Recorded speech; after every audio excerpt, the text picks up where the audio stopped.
Presiden Prabowo Subianto dan Presiden Prancis Emmanuel Macron saling menegaskan komitmen kuat kedua negara dalam jamuan santap malam kenegaraan Istana Negara Rabu pekan ini.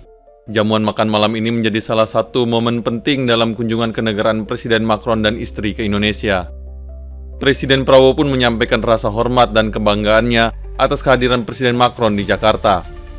Prabowo pun menekankan bahwa hubungan Indonesia dan Prancis tengah terus berkembang di berbagai sektor, mulai dari pertahanan hingga kebudayaan, dan menjadi semakin kokoh seiring berjalannya waktu. Atas nama bangsa Indonesia, atas nama pemerintah Indonesia, dan atas nama pribadi, saya mengajak para hadirin semua untuk angkat gelas kita minum untuk kesehatan Yang Mulia Presiden Republik Prancis beserta Ibu, dan untuk kesejahteraan kedua bangsa kita, bangsa Prancis dan bangsa Indonesia. Vive la France, vive l'Indonésie.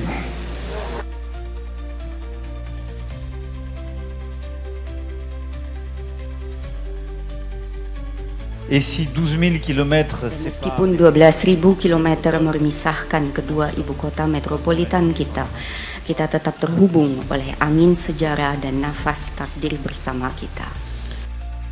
Sebanyak 26 nota kesepahaman telah ditandatangani dalam kunjungan Presiden Macron ke Indonesia ini. Kunjungan yang mempererat kerjasama ekonomi antara Indonesia dan Prancis ini juga membawa investasi Prancis sebesar 11 miliar dolar Amerika Serikat ke Indonesia.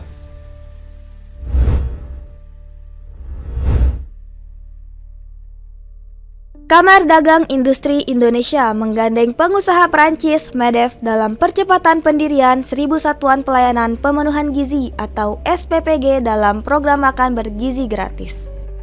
Kerjasama ini telah ditandatangani dalam Nota Kesepahaman atau MOU pada acara Indonesia France Business Forum 2025. MOU Kadin Indonesia dan MEDEF Internasional juga akan mendukung percepatan implementasi program MBG di Indonesia, yang merupakan salah satu program unggulan pemerintah.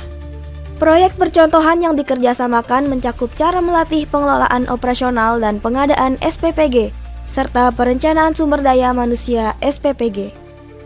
Keamanan pangan dan kepatuhan terhadap regulasi SPPG juga termasuk dalam MOU ini. Berikut administrasi keuangan dan penyusunan anggaran SPPG. Kerjasama yang erat dengan MEDEF Internasional juga menjadi penting untuk mempercepat pembangunan SPPG di seluruh Indonesia.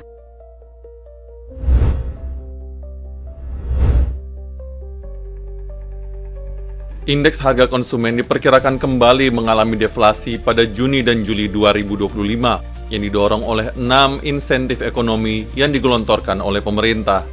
6 insentif tersebut diantaranya adalah insentif PPN ditanggung pemerintah untuk tiket pesawat, diskon tarif tol, diskon tarif listrik untuk pelanggan di bawah 1.300 volt ampere, subsidi upah untuk pekerja bergaji di bawah 3,5 juta rupiah per bulan, dan insentif iuran jaminan kecelakaan kerja.